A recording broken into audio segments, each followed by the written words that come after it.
Assalamualaikum warahmatullahi wabarakatuh. Selamat sore.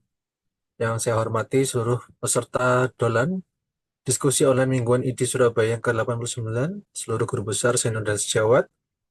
Bertemu kembali pada DOLAN edisi kali ini, edisi ke-89, dengan topik penyakit lupus, dan yang akan menjadi narasumber kami untuk sore hari ini adalah dari PAPDI, jadi Perhimpunan Ahli Penyakit Dalam Indonesia. Yang akan bertindak sebagai narasumber adalah yang pertama Dr. Cahyo Wibisono Nugroho, spesialis penyakit dalam, konsultan reumatologi Vinasim. Beliau adalah staf Departemen KSM Penyakit Dalam FK UNER RSUD Dr. Sutomo Surabaya. Dan yang kedua adalah Dr. Arin Ditya Triasti Putri, spesialis penyakit dalam. Beliau juga sebagai staf Departemen KSM Penyakit Dalam FK UNER RSUD Dr. Sutomo Surabaya. Dan yang tentu saja yang akan menjadi moderator adalah rekan saya di Surabaya. Beliau adalah Dr.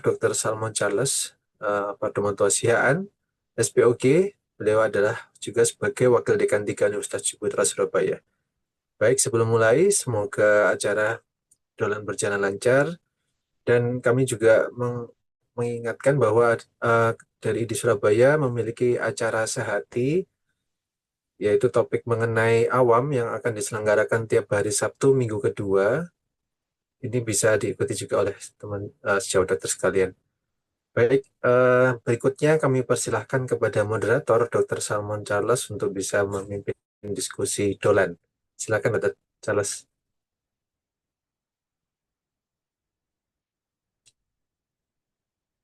Ya, Assalamualaikum warahmatullahi wabarakatuh. Selamat pagi dan selamat sore. Mohon maaf, selamat pagi. Selamat sore dan salam sejahtera. Terima kasih kepada Dr. Cahyo Wibisono Nugroho, spesialis penyakit dalam, konsultan reumatologi Vinasim, yang merupakan staf departemen atau KSM Ilmu Penyakit Dalam FK UNER Dr. Sutomo, dan Dr. Arin Ditya Triasti Putri, spesialis penyakit dalam, yang merupakan staf departemen atau KSM Penyakit Dalam FK UNER Dr. Sutomo Surabaya.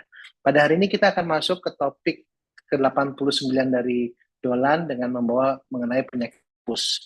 Jadi ada banyak sekali yang kita dengar di lapangan mengenai penyakit lupus, dan hari ini kita akan kupas tuntas dengan para ahlinya, yaitu Dr. Cahyo dengan Dr. Arin Dita. Monggo dokter, apabila ada PPT yang akan diberikan, kami persilakan dok. Baik, terima kasih Dr. Pandu dan Salmon. Jadi terima kasih kami dari Divisi Reumatologi Departemen Penyakit Dalam ya Pak UNER sudah diundang untuk memberikan sedikit ya terkait lupus, dan kami harap hal ini menjadi ajang kita untuk saling belajar dan juga saling berbagi untuk pasien-pasien kita, terutama mengenai lupus.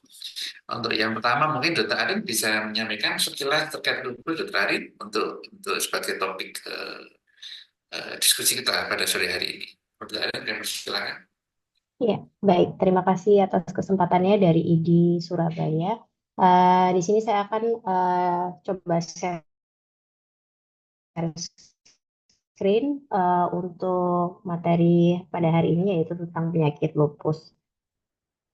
Overview saja terkait dari penyakit lupus sistemik erythematosus ini. Mohon izin. Apakah saya sudah terlihat ya, Dok? Sampun dokter.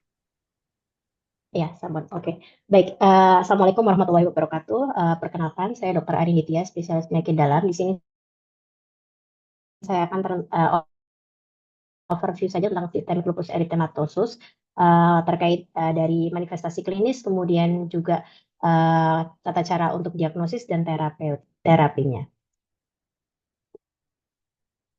Jadi penyakit sistemik lupus erythematosus yang dahulunya dikenal sebagai penyakit seribu wajah itu merupakan salah satu penyakit reumatik autoimun di mana manifestasinya sangat beragam dan terjadi adanya produksi serangkaian autoantibody. Keluhan klinis pada pasien biasanya juga melibatkan dari keterlibatan dari sendi maupun kulit yang ringan hingga sampai menyerang organ yang parah dan mengancam jiwa. Dari prevalensinya sangat sering dijumpai pada wanita usia muda, di mana biasanya usia produktif antara usia 21 hingga 30 tahun. Kemudian dari patogenesis sendiri terjadi terjadi interaksi yang kompleks dari penyakit sistemik lupus eritematosus itu terkait adanya genetik, kemudian terkait stresor dari environment, kemudian juga sosioekonomik serta cultural challenge. Kemudian dari manifestasinya sangat beragam, mulai dari kepala hingga ke kaki, di mana didapatkan biasanya keluhan manifestasi neurologis, kemudian terjadinya adanya rambut rontok, kemudian keluhan dari manifestasi kulit,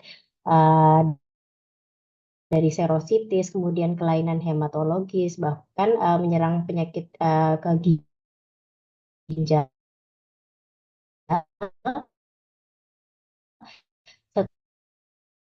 Serta terjadinya ada fenomena Raynaud dan kan adanya gambaran seperti Malares yang biasanya dikenal sebagai kemerahan di pipi yang berbentuk seperti butterfly rash yang tidak meliputi area nasolabial fold.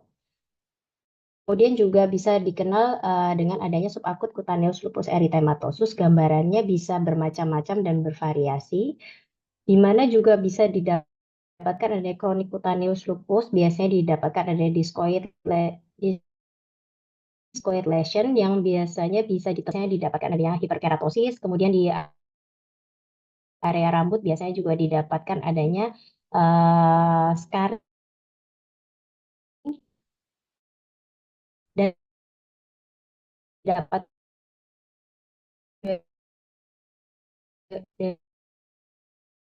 di area palatus. Oke, itu gejala kulit yang lain yaitu bisa menyerang ke bagian lemak di kulit ya. Jadi biasanya tampak keluhan jeglong seperti itu karena dikarenakan adanya inflamasi di area lemak. Jadi gambarannya sebagai LE panniculitis. Kemudian ini juga didapatkan keluhan gejala kulit yang lain yaitu lupus non-specific lesion, di mana didapatkan area fotosensitivitas biasanya terinduksi oleh karena adanya paparan sinaran matahari yang bisa bermanifestasi. Kemudian ini adalah lupus non-specific lesion yang lain, biasanya juga terjadi adanya dan bersifat asimptomatis dan tidak nyeri. Kemudian didapatkan juga adanya non-scarring alopecia, yaitu kebotakan rambut, dan biasanya gejalanya ini rambutnya sangat mudah dicabut, kemudian kering seperti itu. Pada manifestasi muskuloskeletal pada SLE dijumpai biasanya di area jari tangan maupun kaki dan bersifat asimetris dan berpindah-pindah, dan biasanya juga terjadi pembengkakan dan kekakuan sendi. Ini adalah perbedaan bagaimana kita membedakan apakah itu nyeri muskuloskeletal terkait SLE ataupun rheumatoid arthritis, di mana kita ketahui bahwa rheumatoid arthritis biasanya dijumpai adanya deformitas, sedangkan lupus erythematosus biasanya tidak terlalu sering dijumpai adanya deformitas. Dan juga di sini seringnya adalah didapatkan adanya erosi yang sangat sering dijumpai pada rheumatoid arthritis dibandingkan dengan pasien-pasien di SLE. Kemudian dari manifestasi hematologis pada SLE, biasanya dijumpai adanya keluhan dari anemia, yang tersering adalah anemia dari penyakit kronis maupun anemia hemolitik. Kemudian dari leukopenia, pada manifestasi hematologis kita juga bisa dijumpai leukopenia ataupun limfopenia, dan terjadinya adanya trombositopenia. Kemudian dari manifestasi neurologis pada SLE, di mana manifestasi neurologis pada SLE itu tidak memiliki standar baku yang emas, di mana penegakannya didasarkan pada per-eksklusionum dengan pertimbangan ahli yang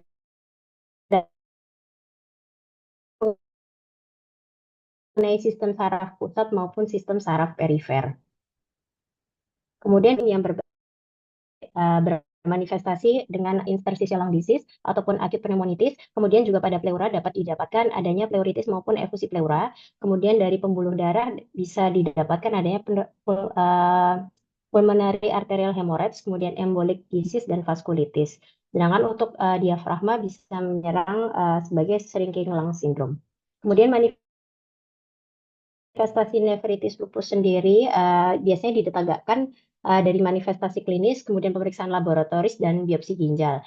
Dan pengelolaannya berdasarkan adanya tata laksana dari histopatologis ataupun indeks aktivitas penyakit, dan dipantau berdasarkan pengukuran beberapa parameter. Dan apabila di tempat teman sejawat tidak didapatkan adanya fasilitas untuk biopsi ginjal, kita dapat menggunakan klasifikasi nefritis lupus ini berdasarkan klasifikasi kriteria WHO ini. Jadi dari klasifikasi nefritis lupus berdasarkan WHO terbagi menjadi 5 kelas, di mana kelas 1 dan 2 termasuk tata laksana mengikuti SLE non-renal, yaitu dengan pola normal dan mesangial. Di sini bila kita bisa periksakan dari urinalisa,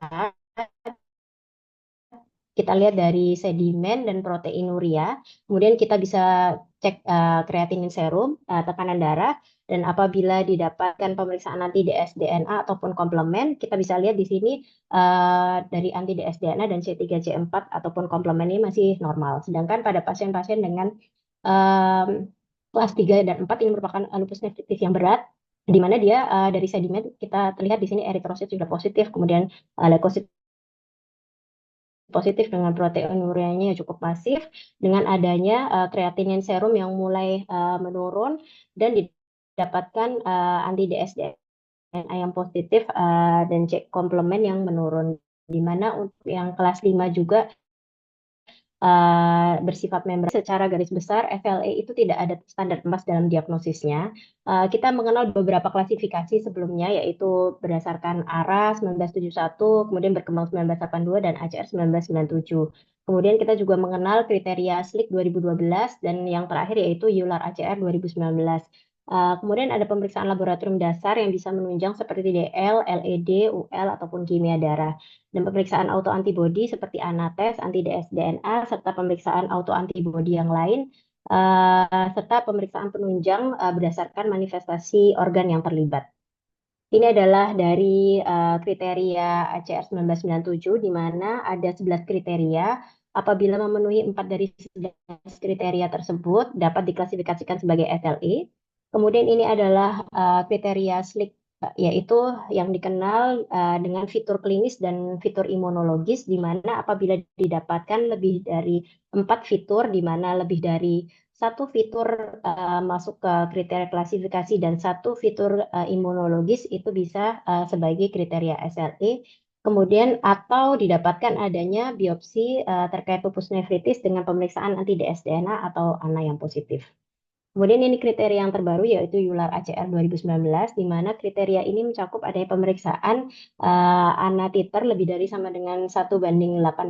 Kemudian kita juga masukkan ke domain kriteria klinis dan domain kriteria imunologis. Bila didapatkan skornya lebih dari sama dengan 10, dengan didapatkan paling tidak adanya satu domain kriteria klinis yang memenuhi, kita bisa mengklasifikasikannya sebagai SLE.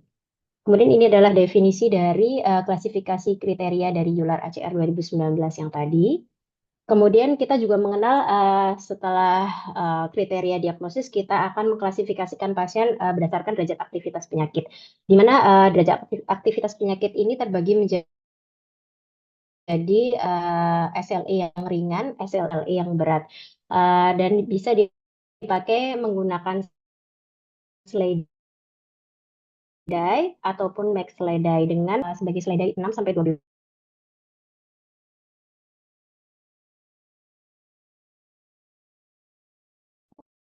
Ini adalah dari penilaian aktivitas penyakit berdasarkan max SLEDAI, adalah kriteria klasifikasinya.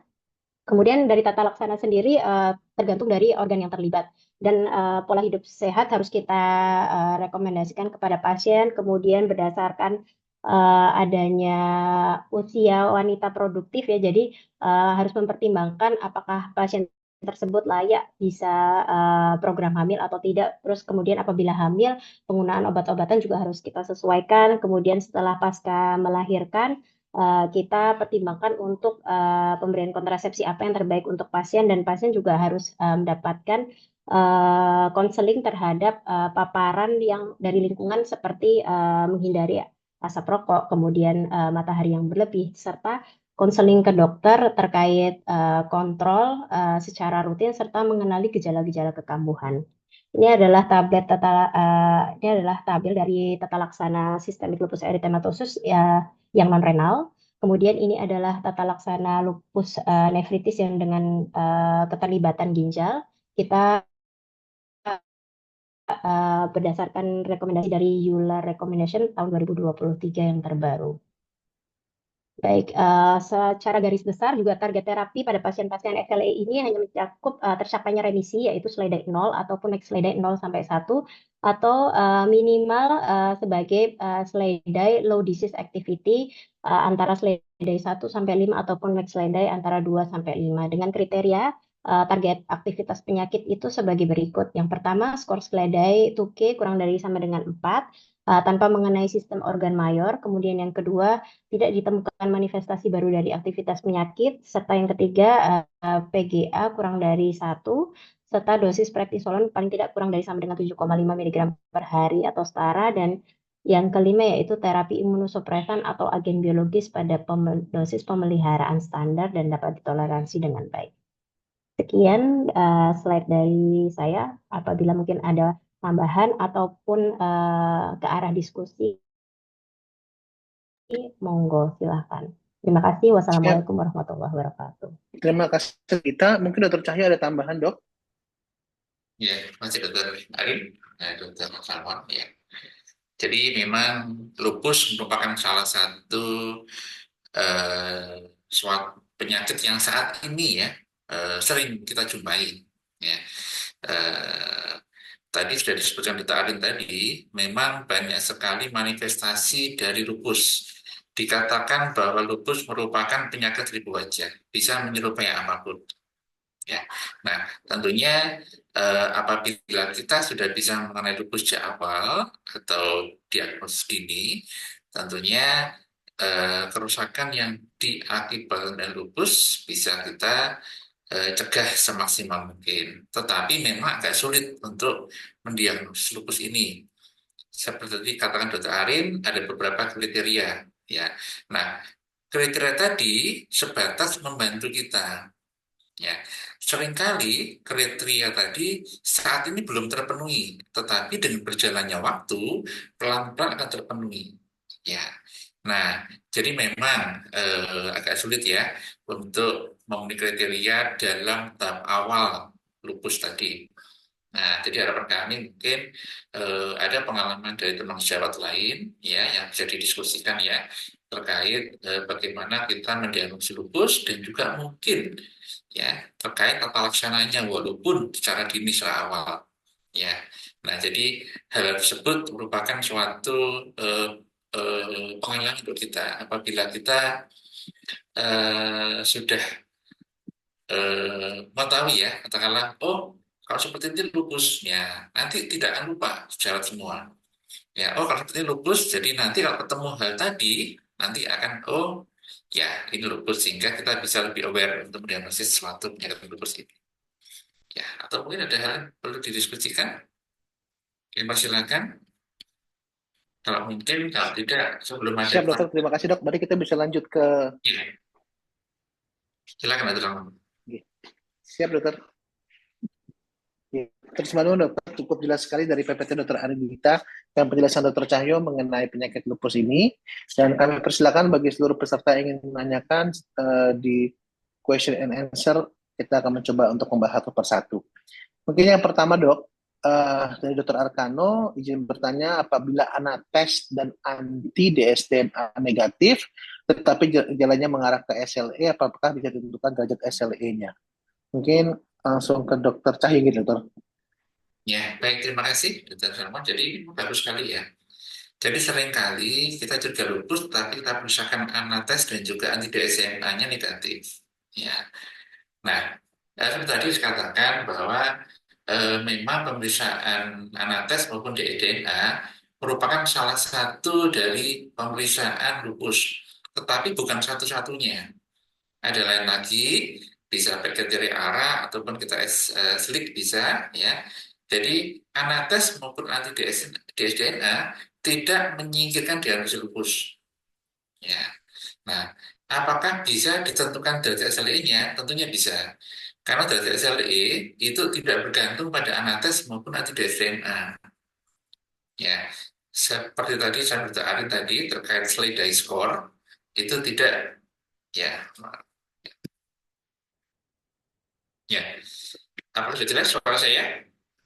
Ya. Ya, Jelas dokter terkait Cahyo, jelas sekali dok. terkait Mungkin dokter Arindita bisa menjawab dok. Jadi data SLE-nya itu bisa tentukan dari klinis pasiennya, bukan dari anates maupun anti DNA. Ya, jadi mungkin Dr. Arin bisa menambahkan.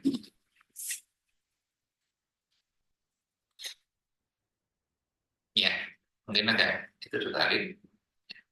Nah, jadi jawab kalian tentunya dari SLE tidak Ya, berdasarkan. jadi tidak, ya, Silakan Dr. Arin, silakan. ya baik dok.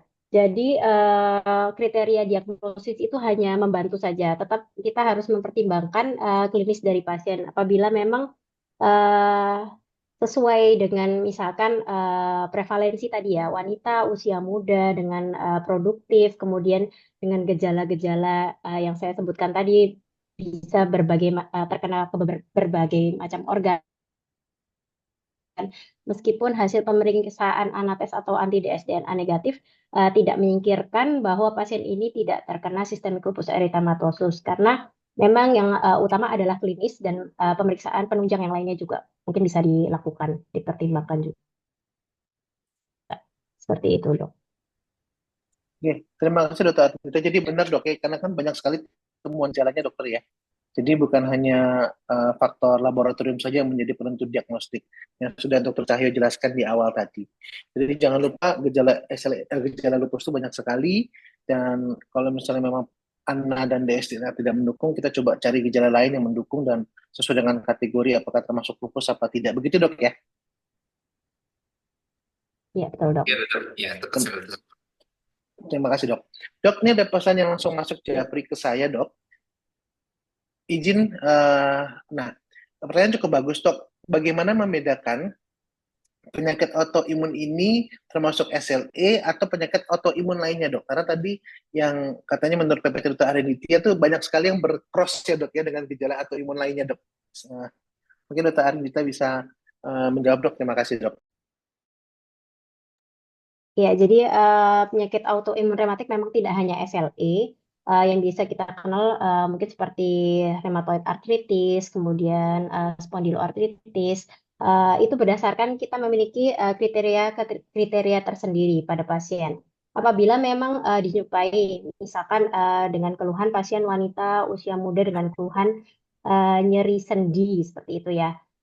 Kita harus mengevaluasi nyeri sendinya ini keterlibatannya di daerah mana saja, kemudian adanya pembengkakan sendi atau tidak, kemudian gejala-gejala konstitusional yang lain. Eh, Kita mungkin bisa mendede antara itu apakah SLE ataukah itu mungkin rheumatoid arthritis misalkan seperti itu. Kita evaluasi dari gejala klinisnya dulu. Apabila memang tidak terlibat, misalkan gimana ya, istilahnya SLE ini kan multisistem ya, jadi hampir banyak organ yang terlibat. Jadi kita evaluasi dulu dari klinis, kemudian apabila dari klinis memang tidak menunjang, kita lakukan pemeriksaan penunjang yang sesuai, dan apabila memang kriteria itu mengarah kepada SLE, jadi kita lakukan diagnostik ke arah SLE seperti itu. Jadi untuk hal-hal seperti itu memang bisa terjadi. Mungkin awal mulanya kita perjalanan klinisnya tidak terlalu nampak pada pasien ini, mungkin hanya nyeri sendi saja. Tetapi secara perkembangan waktu ternyata didapatkan adanya manifestasi yang lain, misalkan terjadi kebocoran protein, misalkan selain adanya artritis tadi. Jadi kita tetap harus evaluasi dari head to toe pada pasien sih, seperti itu sih dok. Mungkin dokter Cahyo bisa menambahkan dok. Oke, silakan Dr. Cahyo untuk menambahkan membedakan antara SLE dengan penyakit autoimun lainnya coba. Ya, tadi benar Dr. Arin ya. Jadi eh, misalkan artritis ya, seperti tadi katakan bahwa artritis bisa merupakan salah satu manifestasi dari SLE, tapi juga bisa manifestasi dari selain SLE seperti tadi Dr. Arin katakan satu rematik artritis. Ya, nah memang benar. Jadi memang pelan-pelan itu gejala-gejalanya akan mulai timbul ya. Jadi pada saat awal kita mendiagnosis ini mungkin suatu rematik artritis, tapi bisa berubah, menjadi suatu SLE kalau memang gejalanya sudah terpenuhi terkait gejala-gejala lainnya, misalkan ada malares dan lain-lainnya. Nah, jadi memang tidak mudah untuk membedakan, tetapi bisa. Ya, contoh lokasinya bisa untuk membedakan. Contoh kalau lokasi nyerinya ada di jari-jari, mungkin di sendi-sendi kecil, ya, dan juga sifatnya simetris, ya, mungkin ini suatu rematik artritis. Atau misalnya di foto misalkan, di ronsen tangannya ada keluhan aksi tangan, kemudian dilihat, oh ternyata ada erosi, oh jelas ini bukan suatu lupus. Penyebab erosinya adalah suatu rematik artritis, ya. Cirinya artis pada lupus adalah tidak ada kerusakan dari sendi, kalau primernya memang lupus ya. Nah, jadi hal-hal itu bisa kita bedakan antara lupus mana bukan lupus ya. Tentunya memerlukan suatu pengalaman.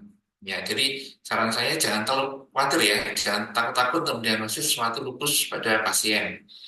Ya, kalau memang gejala-gejalanya sedikit banyak mengarah ke lupus karena itu bisa merupakan suatu kalau saat ini kita bisa diagnosis bisa merupakan suatu hal yang baik untuk pasien karena bisa kita terapi. Jadi jangan takut ya. Kita bisa apa namanya sama-sama membetulkan ya. Jadi bukan berarti kalau Anda mendiagnosis kata rematik artritis, nanti kalau ternyata SLE salah, bukan. Itu merupakan suatu proses. Ya. Dan jangan takut ya. Nanti kita bisa berdiskusi apa namanya terkait pasien, kita bisa berikan jawaban apa pasien ini apakah suatu rematik artritis atau yang lainnya. Ya, jadi memang ada beberapa hal untuk diperhatikan terkait diagnosis atau imun. Mas Guntur, selamat. Terima kasih dok. Kita Ya, bisa lanjut ke pertanyaan berikutnya nggak dokter? Cukup jelas cara membedakan antara SLE dengan penyakit atau yang lainnya. Dok, mungkin ini pertanyaan teman-teman dok. Eh, ke dokter Cahyo mungkin dok ya. Apakah pembeda dok antara lupus saja dan SLE dok? Apakah beda atau mereka merupakan satu nama dok? Nomenklaturnya dok. Jadi ini ya, kategorinya masih lupus atau ini kategorinya SLE dok? Terima kasih dok. ya sama dokter. Jadi lupus maupun SLE sama. Merupakan itu hanya nama lain saja dokter. Sama. Sistematik lupus erythematosus atau dikatakan lupus sama.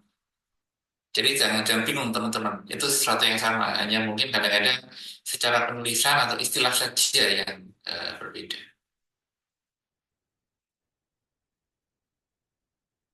Tapi sama maksudnya. Siap.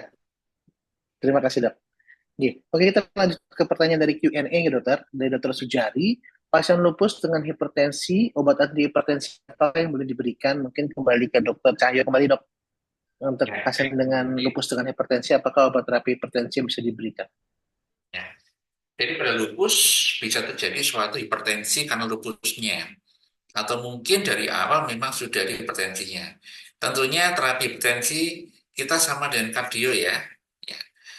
Sama-sama bisa kita memakai golongan anti hipertensi seperti biasa bisa. Tetapi pada lupus ada yang diperlukan juga perlu diperhatikan. Pertama pada lupus nefritis ya. Tentunya kita menggunakan obat-obatan yang memang bisa mengurangi derajat protein urianya, misalkan ACE inhibitor ataupun ARB. Kalau memang ada kontraindikasi, kita bisa menggunakan kalsium channel blocker. Ya.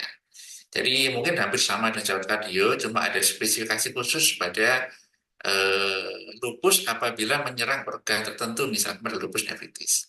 Jadi boleh diberikan dokter, apapun boleh, bisa. Tapi pada lupus nephritis tentunya dari patofisiologi utamanya adalah suatu kerusakan glomerulus yang mengarah ke protein urianya.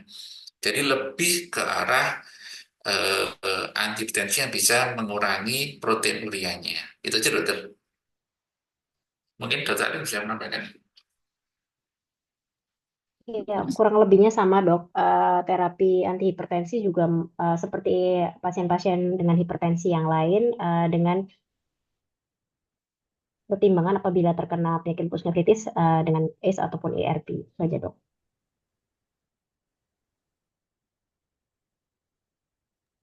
Siap. Terima kasih dokter atas nama. Jadi hampir semua bisa dok ya, regimen terapi untuk lupus ini dokter. Ya, bisa dokter. Ya. Jadi jangan takut semuanya untuk Terima kasih dokter penjelasannya. Kita pertanyaan berikutnya.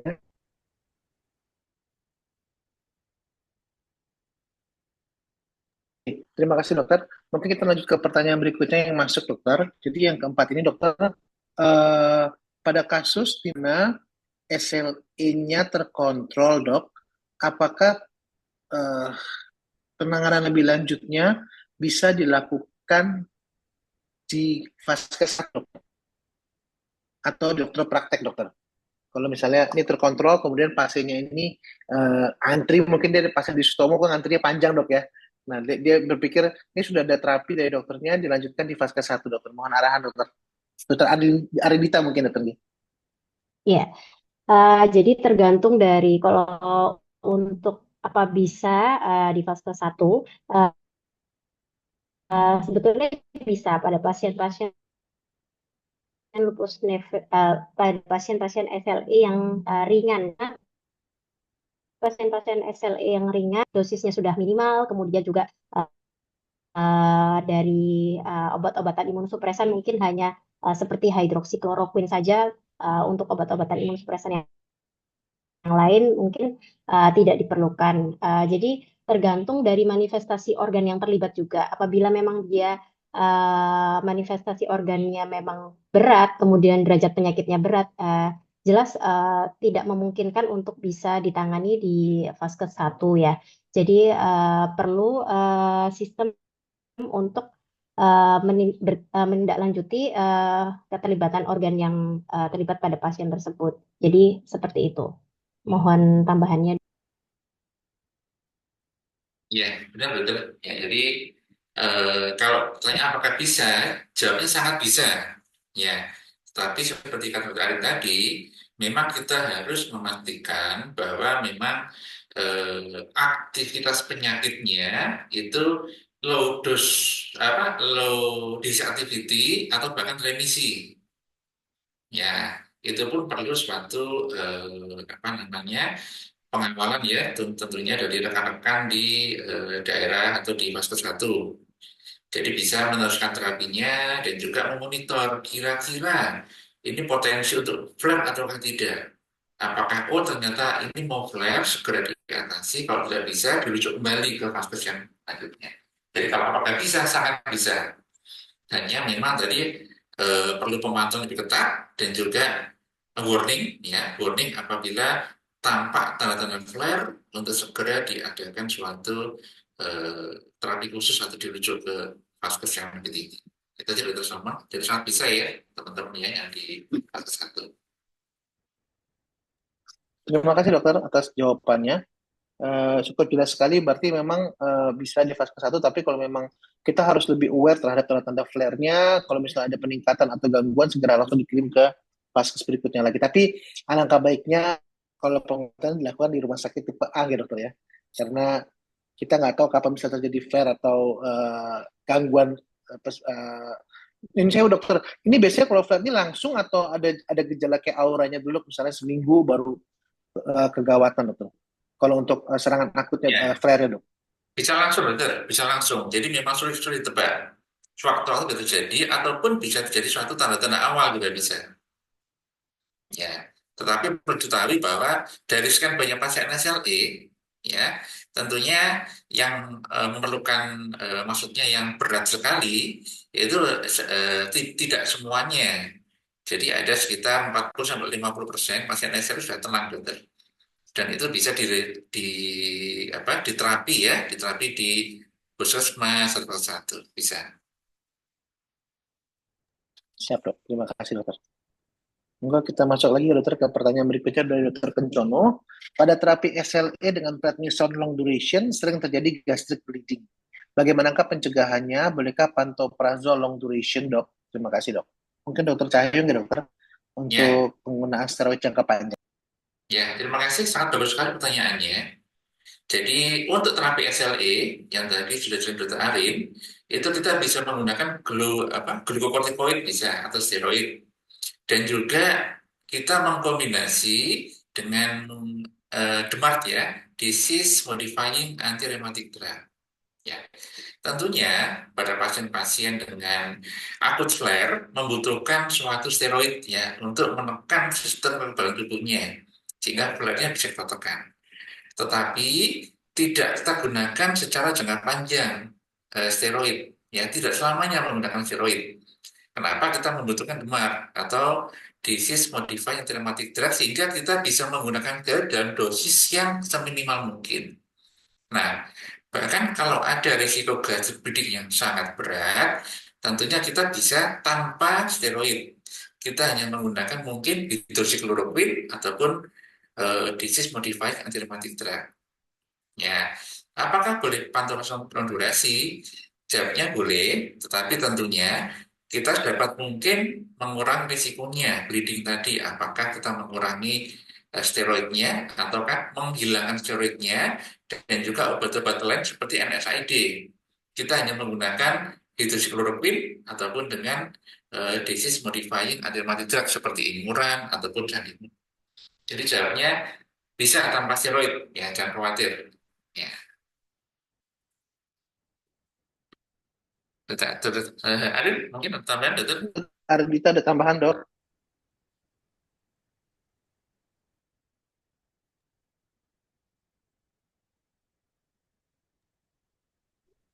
Ya, jadi pasien SLE dosis glukokortikoid itu paling tidak seminimal mungkin hingga mencapai aktivitas penyakit yang rendah ataupun remisi tadi. Uh, Apabila memang sudah stabil, biasanya pemberian glukokortikoid tidak perlu diberikan. Dan mungkin betul kata Dokter Cahyo tadi bahwa mungkin ada faktor yang lain. Mungkin beberapa pasien menggunakan NSAID, jadi perlu dipertimbangkan apakah memang hanya karena glukokortikoidnya atau mungkin ada obat-obatan lain yang mengindus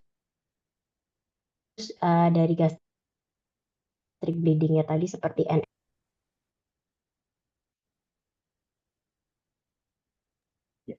Terima kasih banyak, Dokter. Mungkin kita bisa lanjut ke pertanyaan berikutnya nggak, Dokter? Ya, silakan Dokter. Monggo. Oke, siap. Tadi mungkin ada di salah satu slide ini mungkin ada pertanyaan lagi masuk, Dokter. Eh, Sesuai dengan Dokter Cahyo juga tadi bicarakan, Dok, apa saja, Dok, yang dapat memicu flare pada pasien lupus, Dokter?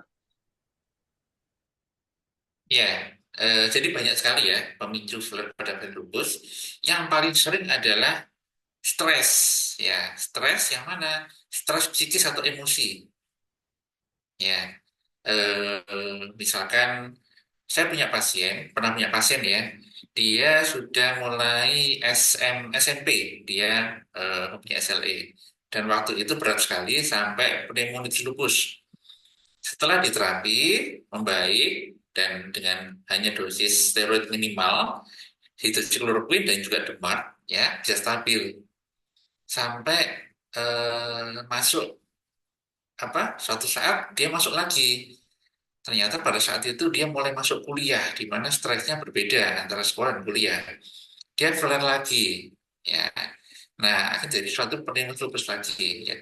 Jadi stres psikis sangat merupakan suatu hal yang perlu dikontrol ya, agar tidak memicu lupus. Kemudian yang kedua, kecapean atau stres secara fisik itu diperhatikan. Dan kemudian bisa juga infeksi, ya. Kemudian juga makanan dan juga mungkin obat-obatan bisa memicu lupus. Ya, jadi tolong pada rekan-rekan ya, tentunya perlu dikawal terkait emosi dan juga aktivitas fisik pasien-pasien lupus sehingga tidak memicu flare tadi, Dokter. Selamat, terima kasih. Siap, terima kasih, Dokter Ardita. Mungkin ada mau ditambahkan, Dok? Ya mungkin flare yang lainnya itu mungkin bisa terkait biasanya kehamilan juga ya. Mungkin Ya, kehamilan yang tidak direncanakan pada pasien lupus itu bisa mencetuskan adanya flare juga. Jadi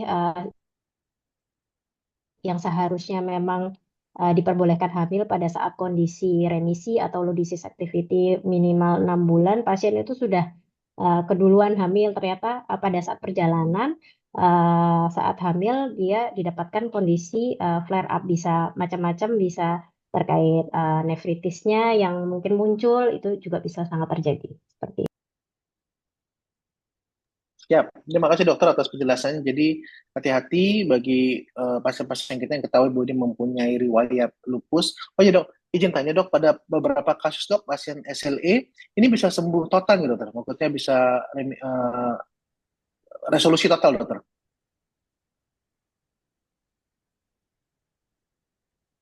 Ya, jadi untuk pasien Bisa lupus dok, ya bisa dokter. dengan remisi tadi ya dokter. Jadi istilahnya adalah remisi ya dokter ya, atau low activity, bukan sembuh total. Karena suatu saat bisa terpicu untuk SLE-nya. Atau berat. Siap. Terima kasih dok penjelasannya jelas sekali. Jadi ini kupas tuntas hari ini mengenai SLE. Dan ini banyak sekali yang masuk tapi private chat mohon maaf ya dokter. Mungkin yang berikutnya dok, ke dokter Arnita kembali. Mohon izin bertanya dokter, apakah pasien autoimun ini boleh diimunisasi dok kalau sudah kena SLE dokter? Oh ya, sangat boleh ya pasien SLE ini boleh diimunisasi, bahkan mungkin imunisasi seperti pneumokokus itu juga sangat dianjurkan. Kemudian yang penting tidak imunisasi yang live vaccine ya. Mungkin live vaccine kita harus mempertimbangkan apakah dengan kondisi-kondisi pasien yang derajat aktivitas penyakitnya berat, yang memerlukan imunosupresan yang masih dosisnya mungkin tinggi gitu, kita juga harus mempertimbangkan pada saat pemberian vaksinasi ini banyak berefek positifnya atau negatifnya. Jadi harus melihat kondisi pasien satu-satu dari derajat aktivitas penyakitnya, kemudian jenis vaksinnya apa yang perlu yang bisa diberikan pada Pak Dok. Siap dokter. Mungkin dokter Cahyo ada tambahan dokter?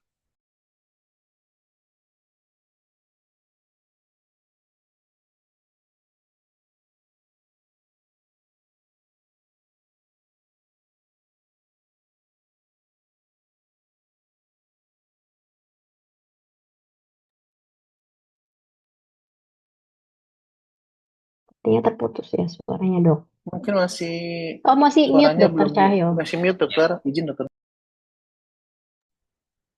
Maaf ya. Jadi tadi ada dua perlu diperhatikan. Pertama adalah apakah vaksin bisa memicu flare. Kedua, seberapa efektif vaksin tadi.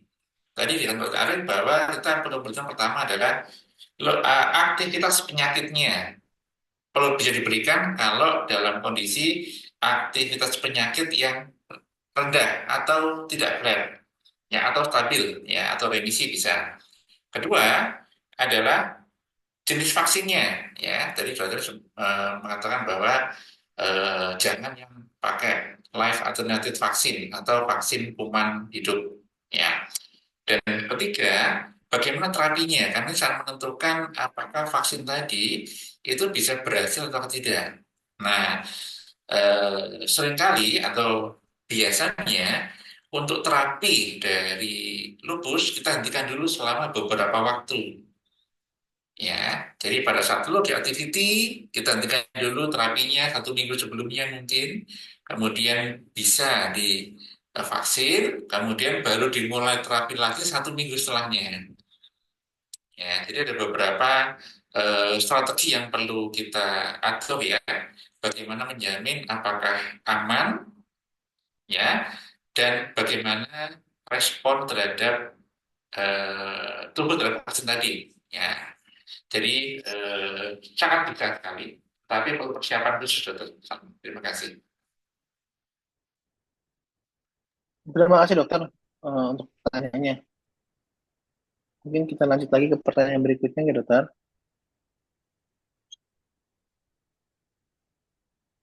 Oke.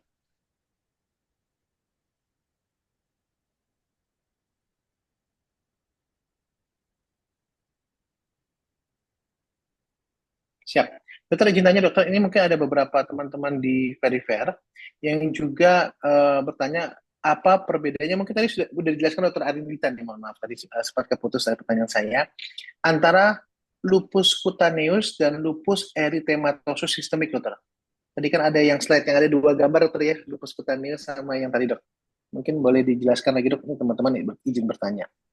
Ya, jadi lupus kutaneus sendiri itu bisa merupakan suatu manifestasi klinis dari sistemik lupus eritematosus. Jadi perjalanannya mungkin pada pasien awal mulanya hanya keluhan kulit saja ya.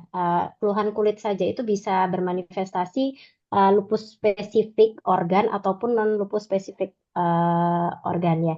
Jadi kalau misalkan lupus spesifik tadi itu terdiri dari acute cutaneous lupus seperti malares tadi, butterfly rash, kemudian juga subakut cutaneous lupus mungkin sangat bervariasi gambarannya kalau subakut lupus erythematosus. Kemudian ada kronik lupus erythematosus seperti lesi diskoid. Mungkin awal mulanya hanya kutan saja, tidak didapatkan gejala klinis sistemiknya. Klinis sistemik ini mungkin seperti keterlibatan organ yang lain. Jadi kita sebut sebagai cutaneous lupus erythematosus seperti itu. Terima kasih dok, cukup jelas sekali dok. Apabila Sesuai memang sudah dengan didapatkan lupus erythematosus seperti itu dok. Iya dokter, terima kasih dokter. Mungkin dokter Cahyo bisa menambahkan dokter. Ya, jadi lupus tadi bisa menyerang semua organ ya.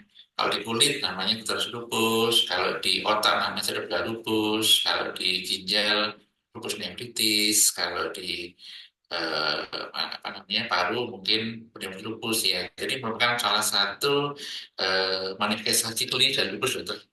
Ya, jadi perlu Siap ya dokter. perlu dikenali ya. Ya, terima kasih. Siap dokter, terima kasih dokter. Dok, mungkin ini pertanyaan berikutnya untuk dokter Cahyo nggak dokter? Tadi kan jelaskan di awal kita mengenai penata laksanaan farmakologis dok.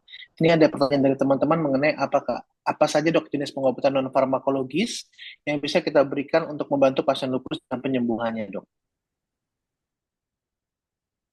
Nah, ini pertanyaan yang sangat apa namanya sangat sangat diperlukan ya untuk semua pasien ya, karena pasien itu kita tidak mengatakan pasien-pasien sakit lupus ya, tapi kita udah lupus, yaitu orang dengan lupus ya.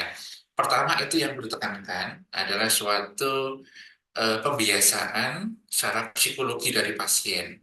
Jadi pasien jangan kita kondisikan bahwa dia adalah suatu pasien dan orang yang sakit, jangan.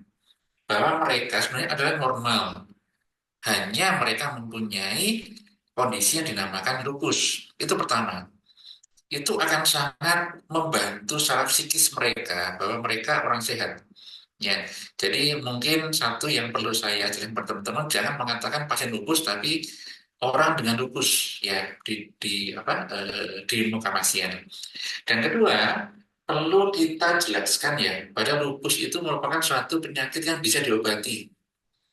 Ya, jadi secara psikis mereka semangat ya, dan juga kepada dukungan keluarga. Dan itu sangat penting sekali untuk pasien dengan lupus. Ya, apakah membantu jangan sampai kecapean dan juga menjaga emosi dari pasien lupus agar terjaga. Kemudian satu lagi nutrisi. Nutrisi yang diperlukan untuk penderita lupus ya, terutama bagaimana nutrisi yang aman, misalkan yang tidak memicu ya, contohnya yang memicu itu terlalu manis, terlalu asin itu memicu inflamasi. Makanan-makanan yang memicu inflamasi itu bisa menyebabkan lupus, terlalu manis, terlalu asin ya, jadi itu dihindari. Ataupun yang banyak purin ya, seperti jeroan, nah itu secara apa namanya, secara makanan. Kemudian aktivitas ya, aktif juga boleh dijaga. Bukan berarti masyarakat lupus tidak boleh beraktivitas, malah boleh. Hanya perlu disampaikan bahwa aktivitasnya itu perlu dijaga, perlu diperhatikan dan juga perlu dikenali. Jadi mereka seringkali mengenali kalau saya capek sampai siang akan kambuh. Nah, jadi hal-hal non farmakologis itu yang penting disampaikan oleh pasien sehingga kita tidak menggunakan banyak terapi atau obat, salah satu steroid untuk mengontrol aktivitas penyakitnya pasien. Jadi itu Dr. Charles yang bisa saya sampaikan. Terima kasih. Siap, mungkin dokter Ardita ada tambahan dok bagi teman-teman kita dok. Ya, jadi untuk farmakologis yang lainnya, biasanya memang kita dengan komunitas lupus bisa saling membantu satu sama lain untuk berdiskusi bagaimana menindaklanjuti misalkan ada gejala-gejala yang misalkan mungkin bingung ini apakah suatu tanda-tanda dia flare atau tidak gitu. Uh, jadi perlu adanya mungkin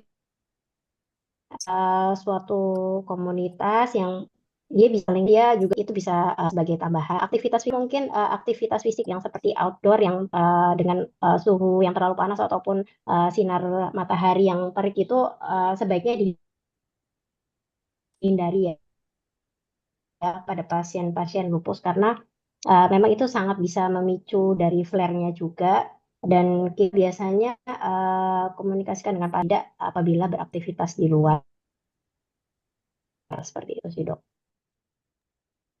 Siap dok, terima kasih banyak dok. Atas penjelasannya sungguh jelas sekali. Gak terasa sudah 52 menit dok dari jam 4. Mungkin ada beberapa, tidak semua pertanyaan bisa saya tanyakan, tapi mungkin ada satu apa dua nih maksimal dok yang bisa kita tanyakan terakhir gitu dokter. Boleh gitu dokter? Yes, dokter. Gitu. Dokter, ada pertanyaan baik sekali dari teman-teman dokter juga dokter. Jadi SL ini kan bisa terkena pada siapapun gitu dokter. Setelah dia masih dalam masa reproduksi, wanita lebih banyak daripada pria, tapi intinya bahwa semua bisa terkena. Bagaimanakah pencegahan dokter untuk kita bisa dijelaskan kepada pasien bahwa dia mungkin ada keluarga yang SLE tapi dia tidak, untuk tidak terterus dari terjadinya SLE dokter. Mungkin ke dokter Cahyo nggak dokter?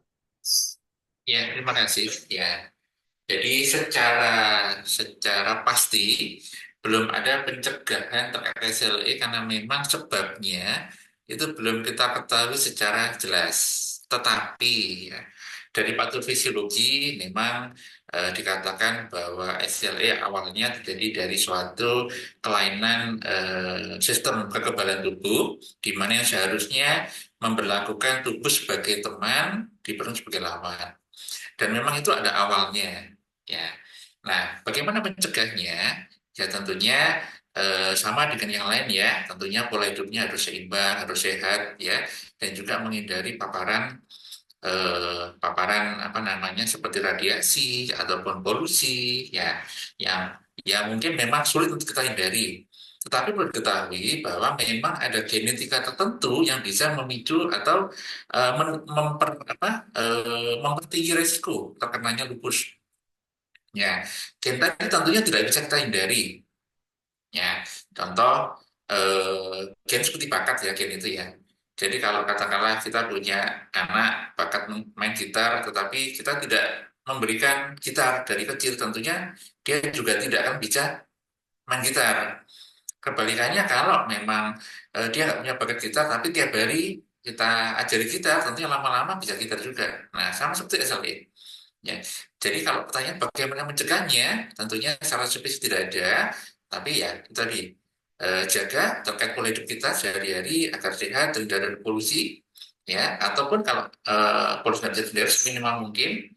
Dan satu hal lagi, ya, kita harus waspada terkait genetika. Misalkan di keluarga kita ada beberapa yang menderita autoimun, tentu kita harus lebih waspada.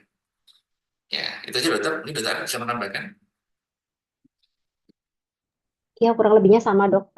Memang untuk faktor interaksi dari SLE sendiri kan masih masih terjadi karena interaksi macam-macam ya dok.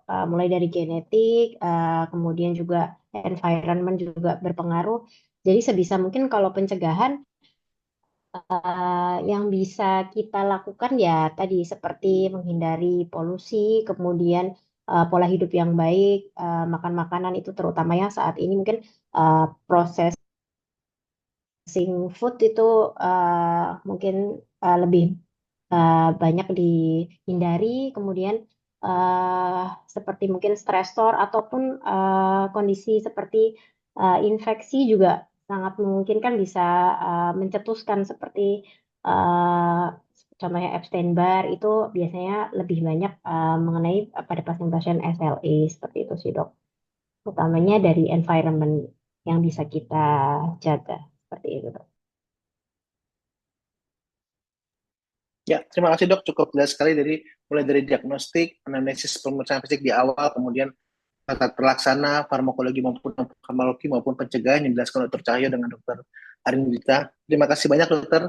Masih banyak pertanyaan, tapi mungkin waktu juga yang membatasi kami dokter. Sebelum kita tutup acara dan diserahkan ke MC, mungkin dari Dr. Cahyo dulu ya dokter, adakah kata-kata, sedikit kata pesan yang bisa diberikan kepada teman-teman kita yang berada di perifer dokter maupun yang di fasilitas tingkat pertama untuk lebih aware terhadap penyakit lupus ini dokter. Kami persilakan dokter. Ya, terima kasih Dr. Salman ya. Jadi kepada teman-teman yang di perifer, tentunya lupus merupakan sesuatu penyakit ya yang bisa disembuhkan, bisa diatasi. Ya, jadi tentunya hal ini menjadi suatu semangat baik dari dokter sendiri dan juga perlu ditularkan kepada pasien ya dan, agar satu hal semboyannya adalah raih remisimu ya. Jadi pasien lupus memang setiap itu tidak disembuh tapi sangat untuk raih remisi ya dengan bantuan dokter dan juga dari bantuan keluarga pasien sehingga pasien benar-benar dapat hidup secara normal dan juga mempunyai kualitas hidup yang baik, bisa mempunyai anak, mempunyai cucu ya intinya bisa hidup sekitar kita. Jadi tolong satu hal, lupus harus diberi semangat ya baik dokternya maupun pasiennya raih remisimu. Terima kasih dokter. Terima kasih dokter, mungkin dari Dr. Arindita dok. Ya dok, untuk teman-teman sejawat yang ada di perifer, mungkin untuk diagnosis lupus ini mungkin agak sedikit menantang ya, terkait karena banyaknya manifestasi klinis yang muncul. Jadi sebetulnya tidak perlu ragu-ragu apabila memang pasien tersebut mengarah ke kondisi melibatkan sistem multi organ yang terlibat, kemungkinan teman-teman sejauh di perifer bisa istilahnya memberikan terapi awal pada pasien dan manajemen non farmakologis maupun farmakologis yang tersedia di perifer yang bisa diakses dan apabila memang kasusnya nanti terjadi keterlibatan organ yang berat ataupun mengancam nyawa bisa ke bagian divisi reumatologi. Jadi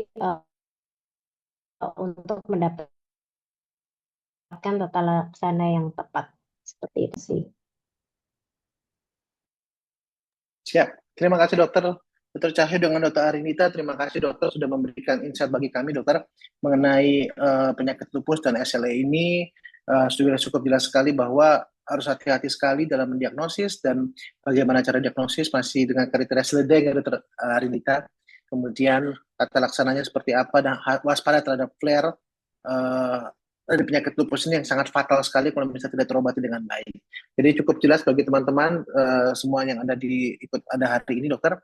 Kami ucapkan terima kasih Dr. Cahyo Wibisono Nugroho, spesialis penyakit dalam dan Dr. Adita Triasti Putri, spesialis penyakit dalam yang telah mau meluangkan waktunya dok menjadi narasumber pada hari ini dokter. Jangan bosan-bosan ya dokter karena yang saya tahu karena reumatologi ini saat ini mungkin karena ibu saya juga autoimunnya dok ya. Jadi kalau ngantri panjang banget ya dok ya. Bisa sampai 50-60 setiap harinya dokter. Jadi mungkin hal-hal seperti ini sangat baik sekali karena kita tidak tahu kapan autoimun ini bisa terkena. Contohnya orang tua saya juga baru terkena usia umur 70-an dokter. Jadi kami ucapkan terima kasih dokter atas semua masukan dan kami akan undang kembali dokter karena makin banyak penyakit autoimun ya dokter yang kita mungkin harus bisa ngerti, contohnya psoriasis, tadi dokter Arita juga bilang rheumatoid arthritis, itu juga banyak sekali dan banyak dijadikan diagnostik meskipun belum tentu benar apa salah diagnostiknya gitu dokter. Sekali lagi matur suwun dan kami kembalikan ke pas kita pada hari ini Dr. Pandu Hanandito SPOG untuk menutup acara itu. Terima kasih dokter. Ya, baik, Ya, terima Dr. kasih. Charles. Terima kasih Dr. Charles sebagai moderator telah memimpin acara diskusi dolan dengan sangat baik sekali. Kemudian juga terima kasih kepada kedua narasumber kami ucapkan, Dr. Cahyo Wibisono Nugroho dan Dr. Arinditya Tirasti Putri. Semoga insya Allah ilmunya bermanfaat untuk seluruh peserta dolan termasuk buat saya dan Dr. Charles. Dan untuk para peserta dolan, kita bertemu kembali nanti pada seri yang ke-90 pada minggu depan setiap hari Senin jam 15, jam 3 sore WIB. Terima kasih, saya sebagai host undur diri. Sampai jumpa. Assalamualaikum warahmatullahi wabarakatuh. Salam warahmatullahi wabarakatuh. Ya.